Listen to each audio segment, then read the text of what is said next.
సమవేతం పురుషం మహాంతం ఆదిత్యవర్ణం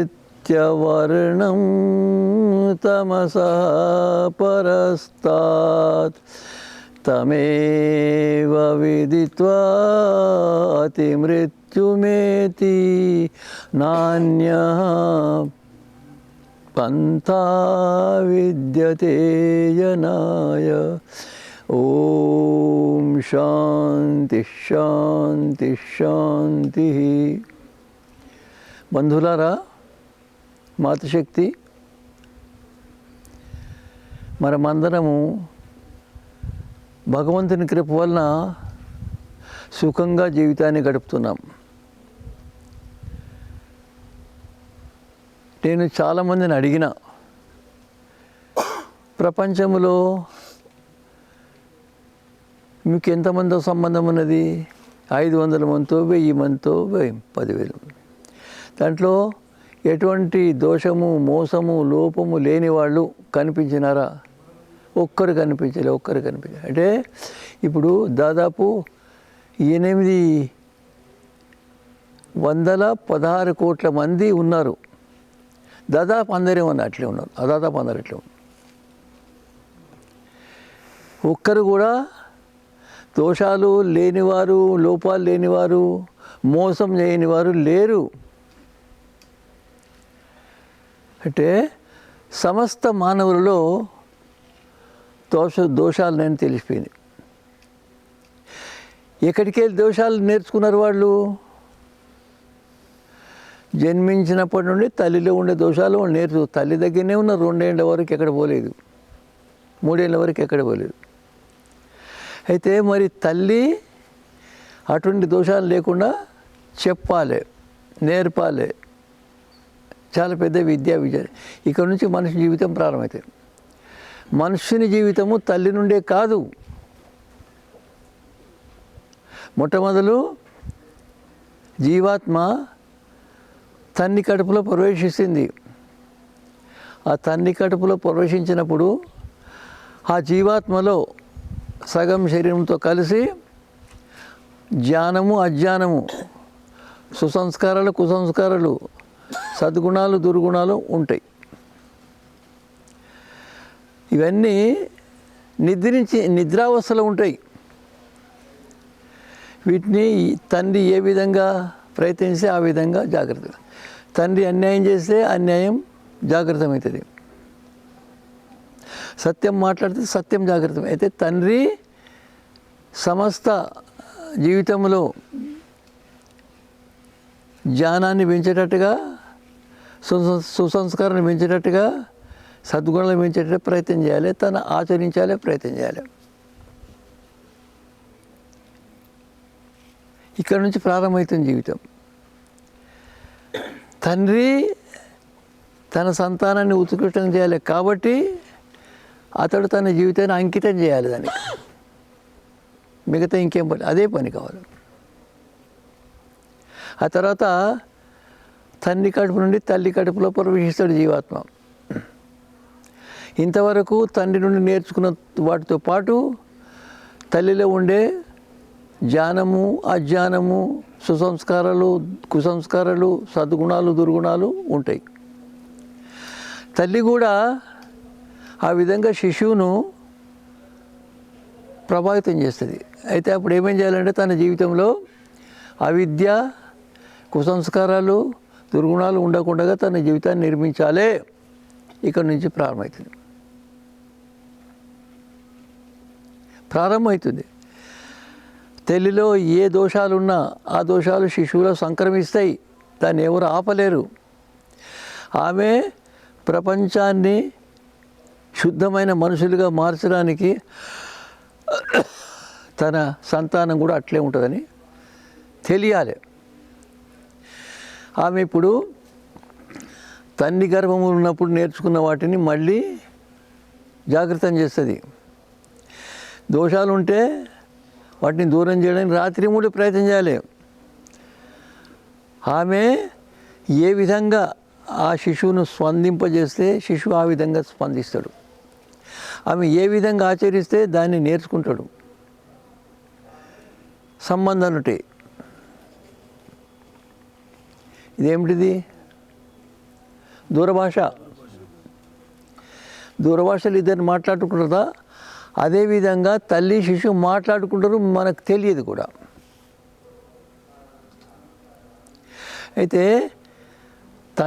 శిశువు తన మనస్సులో ఉండే కోరికలను, పూర్వజన్మలు సంపాదించిన కోరికలను కోరుతూ ఉంటాడు.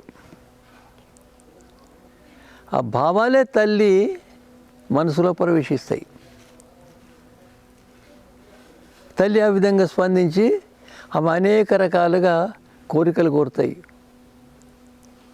కోరుతుంది. అయితే ఆ కోరికలు కోరేది తన కొరకు కాదు, తన వైపు నుండి కాదు, కానీ ఆమెకు తెలియదు. అయితే శిశువు కోరుతుండే శిశువుకు అవసరమైనది తల్లి వాటిని కోరితే చెడ్డగా భావించవచ్చు.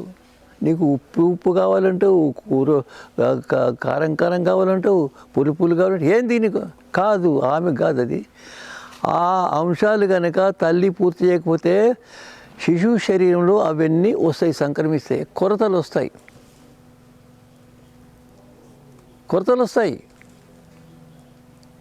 కాబట్టి ఆ వస్తువులన్నీ తల్లికి ఇవ్వాలి. ఒకవేళ అవసరం లేని, పనికిరాని, చెడుపు చేసేటివి కనుక ఉంటే తల్లి కొంచెం చెప్పి, నేర్పించి, సంతోషపరిచి, తృప్తిపరిచి ఆమెకు అనుకూలంగా అనేది ఇవ్వాలి, శిశువుకు అనుకూలంగా ఇవ్వాలి.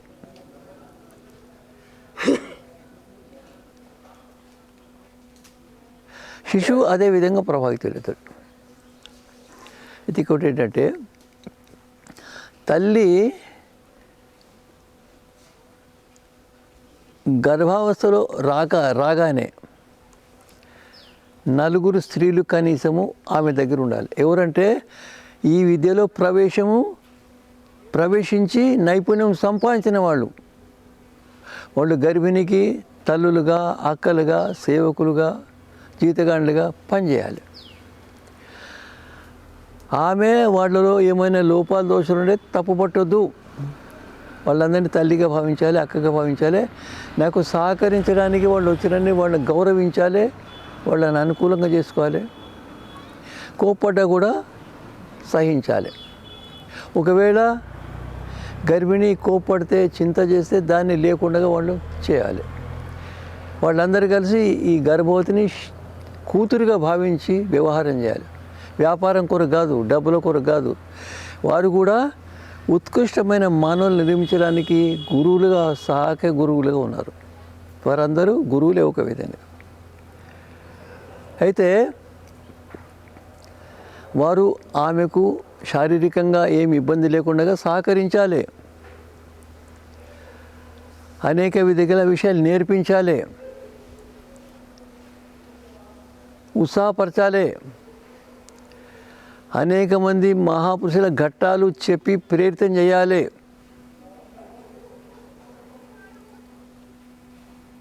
ఒక ఘట్టం చెప్తాను వినండి.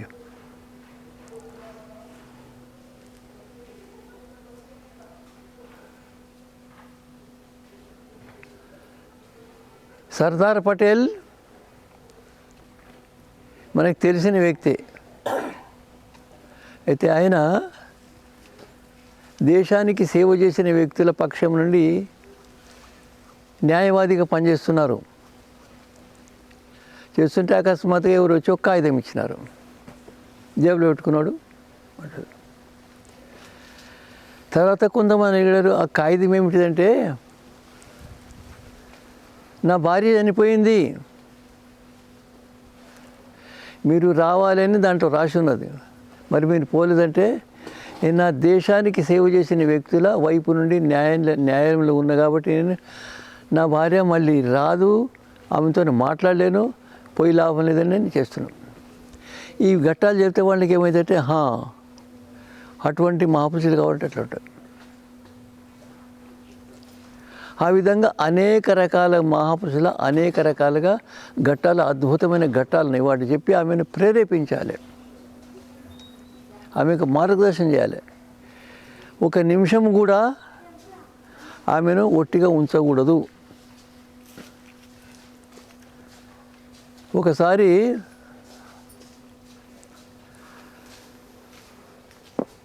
చంద్రశేఖర్ ఆజాద్ తన వెంబడి క్రాంతికాలను తీసుకొని ఆయన ఏం చేసేవాడు, క్రాంతికాలకు భోజనానికి వస్తువులు కావాలి, డబ్బులు కావాలి, ఎవరు ఇస్తారు? వాళ్ళు ఇంటికి పోతే నువ్వు నువ్వు పోకపోతే పోలీసు వాళ్ళు వచ్చి మమ్మల్ని బాధ పెడతారని ఇంటికి పోతే రాణించేవాడు గారు. ఎక్కడ పోవాలి? అడవిలో ఉండాలి, కనిపించకుండా. డబ్బులు కావాలి. ఒకసారి కొంతమంది రాంప్రసాద్ బిస్మిల్ అడిగినారు, పండిట్జీ మాకు శనగలు కూడా దొరకడం లేదు, చెప్పండి వాళ్ళ గురించి మనం ఏం ఆలోచించాలి? వాళ్ళు దేశాని కొరకు ప్రయత్నం చేస్తున్నారు, సర్వస్వం వదిలిపెట్టి వాళ్ళకు తినడానికి తిండి లేకపోతే వాళ్ళు ఏం చేస్తారు, మనం ఏం చేయాలి అని చంద్రశేఖర్ ఆజాద్ ఏం చేయాలి? ప్రజల ముందు పోతే కాదు, ఫ్యాట్ అని దుకాణాలకు పోయిండు ముగ్గురు అతను అని చెప్పిండు. అన్ని లెక్కలు తీయండి, నాకు చూపించండి, నేను ఇట్టి వచ్చని చెప్పాడు. భయపడకుండా చూపించారు. తప్పులున్నాయి, డబ్బులు ఇవ్వండి. 17,000 పైసలు ఇచ్చారు, వెళ్ళిపోయారు. రక్షక వాళ్ళు పోలీసు వాళ్ళు వచ్చారు. అక్కడ ఎవరు వచ్చారు? వాళ్ళు కాదయా, చంద్రశేఖర్ ఆజాద్ వేషాలు మార్చి వచ్చిండు. అదేనా రక్షక భటులకి ఇవ్వాలి. ఇచ్చిండా రక్షక భటులకు? ఆయన ఉన్నాడు, ఇది దేశానికి ఉపయోగపడుతుంది రాబు, నేను ఆయనకు విరుద్ధంగా ఎటువంటి ఆక్షేపాలు చేయ, ఎవరికి సూచన ఇవ్వ, పోనీ నా దేశానికి అటువంటి వ్యక్తులు ఘట్టాలు ఇస్తే వాళ్ళ ప్రేరణ వస్తుంది, ఆ విధంగా మారడానికి అవకాశం ఉంటుంది. ఇవన్నీ చాలా పెద్ద విషయాలు ఉంటాయి. ఆ విధంగా నిర్మాణం చేస్తే దేశాన్ని ధర్మాన్ని రక్షించే వ్యక్తుల నిర్మాణం జరుగుతుంది. ఒక వ్యక్తి నిర్మాణం జరిగితే అతడు 100 వ్యక్తులను మార్చగలుగుతాడు. ఇదేమో వాళ్ళు నేర్పించాలి. ఇది వాళ్ళ సహచరులు ఇచ్చే మార్గదర్శనము, ప్రేరణ, ఉత్సాహము, విద్య. అయితే తల్లి కూడా నేర్పించాలి. అప్పుడు అరే తల్లి నేర్పిస్తుందా? నేర్పిస్తుంది. ఎక్కడ నేర్పిస్తుందా? మనకు తెలియదు, తల్లి నేర్పిస్తుంది.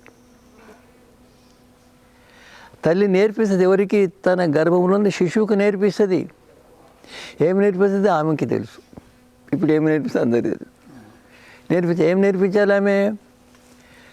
ఆమె ఎటువంటి సంతానాన్ని నిర్మించాలనుకుంటుందో అటువంటి సంతానం కొరకు కావలసిన విద్య నేర్పించాలి. ఉన్నది ఏం కావాలి? ఒక విద్య ఉన్నదాన్ని సమ్మోహన విద్య అంటారు. ఏమంటారు దాన్ని? సమ్మోహన విద్య. అంటే ఆ చికిత్సకుడు ఎవరైతే సమ్మోహనం కొరకు వస్తారో వాళ్ళను నిర్మించాలి, వాళ్ళు మార్చాలి. 2 రకాల వ్యక్తులు ఉంటారు. ఎవరు వస్తారు? డాక్టర్ గారు, ఈయన మా శిష్యుడు, మా సంతానం, ఈయనను మహాపురుషులుగా మార్చాలి,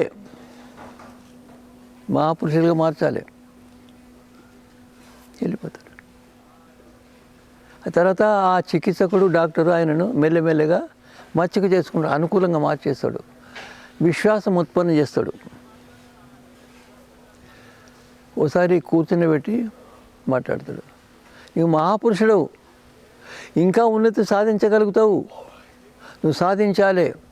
ఎప్పుడు? చెప్పి పండుకుంటాడు. అర్ధనిద్రలో సూది గుస్తారు, కదిలిస్తే ఇంకా రాలేదు, కూర్చోకపోతే వచ్చాడు.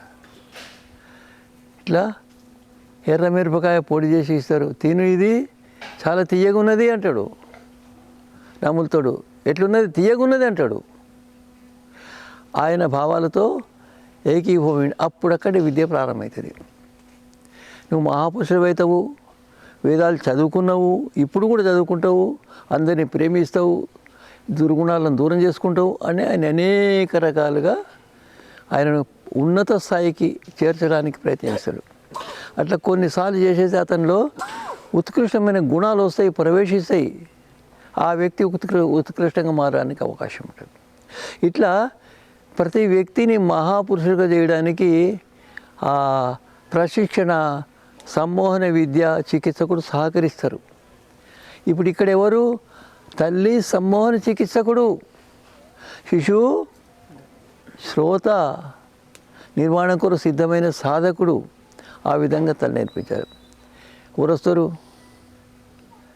చికిత్సకులు గారు, డాక్టర్ గారు, మా కొడుకు ఎప్పటికీ లంచం తీసుకుంటాడు, మా కొడుకు తాగుతాడు, మా కొడుకు రకరకాలుగా దుర్మార్గం పని చేస్తాడు చెప్తాడు. పరిచయం చేస్తారు. అంతని ముందరే కాదు, వెనుక పరిచయం చేస్తాడు. ఆయన అంతతో పరిచయం చేసుకుంటాడు, మచ్చిక చేసుకుంటాడు, అనుకూలంగా మార్చుకుంటాడు, విశ్వాసం ఉత్పన్నం చేస్తాడు. తర్వాత కూర్చొని పెడతాడు. ఒకసారి నీవు మంచి వ్యక్తి అవుతావు, నీ లోపల దోషాలు లేకుండా అయిపోతాయి, అన్ని సద్గుణాలు ప్రవేశిస్తాయి అని చెప్తాడు. అర్ధనిద్రికి పోతాడు.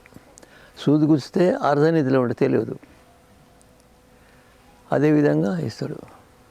యాపకాయన ఇస్తాడు.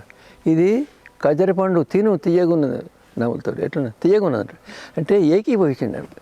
దాన్ని ఏమంటే సమ్మోహన విద్య. ఒక మనిషిని మహాపురుషులు చేయడానికి ఎన్ని రకాల ప్రయత్నం చేస్తే ఈ విద్య ప్రతి వ్యక్తికి అవసరం, ప్రతి వ్యక్తికి అవసరం. ఆ తర్వాత నువ్వు ఎప్పుడు కూడా బీడి తాగవు, బీడి వాసన వస్తే కూడా నీకు బాగా అనిపించదు, దాన్ని వదిలిపెడతావు.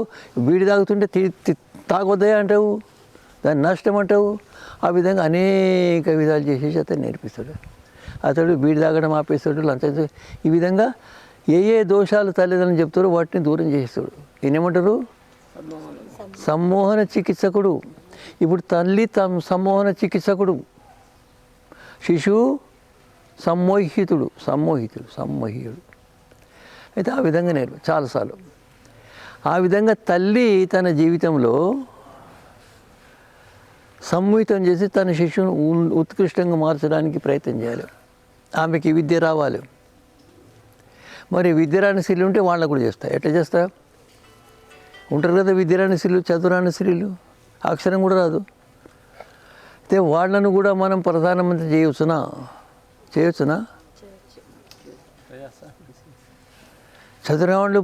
చదువురాని వాళ్ళు ప్రధానమంత్రి అడుగుతారు కాదు. కానీ అవుతారు. విద్య ఉన్నది ఏమిటంటే ఆమె చదువురాని ఆమెను తీసుకుపోయి ఒక పెద్ద భవనంలోంచి పొద్దున 8 నుండి రాత్రికి 8:30 వరకు అందరూ వచ్చి ఆమెతో మాట్లాడుతుండాలి, అనుభవాలు చెప్తుండాలి, మార్గదర్శనం చేస్తుండాలి. ఆమె వింటూ ఉంటుంది. ప్రధానమంత్రి కానీ, గృహమంత్రి కానీ, అర్థశాస్త్రి కానీ, విమాన విద్య నడిపేవాళ్ళు కానీ, విమానం నడిపేవాళ్ళు కానీ అనేక రకాల వ్యక్తులు వచ్చి ఆమెకు అనుభవాలు చెప్తుంటారు, నేర్పిస్తుంటారు. 2 ఏళ్ళు. ఇప్పుడు ఆమెకు ఆ సామర్థ్యం వస్తుంది. పను మహారాజు ఏమనంటే స్త్రీ రత్నం కుష్కులాదపి, స్త్రీరత్నం దుష్కులాదపి అనండి. స్త్రీరత్నం దుష్కులాదపి. ఒక స్త్రీ అంటే ఒక రత్నము. ఒక ఆయన వరాహమీరుడు, మంచి ఆచార్యుడు, జ్యోతిష పండితుడు. ఆయన ఏమంటే ప్రపంచంలో భగవంతుడు ఒక రత్నాన్ని నిర్మించిండు. 2వ రత్నం ఏమిటంటే స్త్రీ రత్నము. అంటే స్త్రీలు రత్నాలు, కానీ మనం అర్థము చేసుకోవాలి. అది అర్థం చేసుకునేంత వరకు మనము రత్నం లాంటి వ్యక్తులను ఉత్పన్నం చేయలేము. అయితే ఆమె ఇప్పుడు ఉత్కృష్టమైన సంతానం నిర్మించగలుగుతుంది. ఆమె వయసు దాటిపోతే మిగతా వాళ్ళని ఆ విధంగా సిద్ధం చేయగలుగుతుంది. అయితే స్త్రీలు రత్నాలు. మధ్యకాలంలో ఏమైంది, స్త్రీల గురించి ఎన్ని విధాలుగా చెప్పిండ్రో ఊహించలేని నేను విజయగలవాడను. పతిభ్రష్టులు కంటే భ్రష్టాచారులుగా, దుర్మార్గుల నీచులుగా వ్యక్తించారు. ఒక ఆయన ఏమంటే నారీ నరకానికి రత్నం అన్నాడు. నాడి నరకానికి ద్వారం. ఒక ఆయన ఏమంటే స్త్రీని చూస్తేనే పాము గుడ్డిదైపోతుంది అంటే రాసిండ్రు ఆ పుస్తకాలు, నాకు తెలుసు ఎవరు. ఒక ఆయన ఏమంటే స్త్రీలు పశువులు సమాధానము, మధ్యలో కొడతామా లేదా, డమ్మాటం అట్లా వాళ్ళని కొట్టాలి అంతే, ఒకటి ఏం పని లేదు. వీళ్ళందరూ మార్గదర్శులుగా ఉన్నవాళ్ళు, కొంత లక్షల కోటాన కోట్లకు వాళ్ళు ప్రతినిధిగా ఉన్నవాళ్ళు గ్రంథాలు రచించారు. ఆ తర్వాత ఏమైందంటే కొందరు స్త్రీ గనుక ఉంటే ఆమె కనుక ఏమైనా దోషాలు చేస్తే సమాజం చెడిపోతుంది అని చెప్పి వాళ్ళు ఏం చేయాలంటే స్త్రీనే సమాప్తం చేయండి, వాళ్ళను జీవితులుగా ఉన్నప్పుడు కాల్చిపడేసారు 100 మందిని. ఇటువంటి కిరాచకాలు జరిగినాయి. కానీ ఋషులు ఏమన్నారంటే స్త్రీలు రత్నాలు, వాళ్ళు రత్నాలు అయ్యి ఉత్కృష్టమైన రత్నాలను నిర్మించగలుగుతారు. మనము స్త్రీల యొక్క స్వరూపాన్ని బాగా అర్థం చేసుకోవాలి. ఆమె దివ్య పురుషులను మహామానవులు నిర్మించడానికి 14 ఏళ్ళ నుండి తయారవుతుంది, సిద్ధం చేసేస్తుంది. ఆమెకు ఎక్కడ ఉన్నా పిల్లలకు సేవ చేయడం ఒకటే పని వస్తుంది. ఆమె పిల్లలకి సేవ చేయదు, పిల్లలకు సేవ చేస్తుంది, అందరికి సేవ చేస్తుంది. ఒకసారి మాతా శకుంతల చక్రవర్తి రాజు దుష్యంతుడు వాళ్ళ సమాధం అవుతుంది. దుష్యంతుడు అకస్మాత్తుగా మహర్షి కణుని ఆశ్రమాలు వెళ్ళడం జరిగింది. అప్పుడు కణుడు లేడు. ఆమెకు తెలిసింది ఈయనెవరు, చక్రవర్తి రాజు. ఆమె చక్రవర్తి రాజుని గౌరవించవలసినట్టుగా అదే పద్ధతిలో గౌరవించింది. ఆమె సేవకు సంతోషపడి ఆయన, అమ్మ నేను మీతో వివాహం చేసుకోవాలనుకుంటున్నా.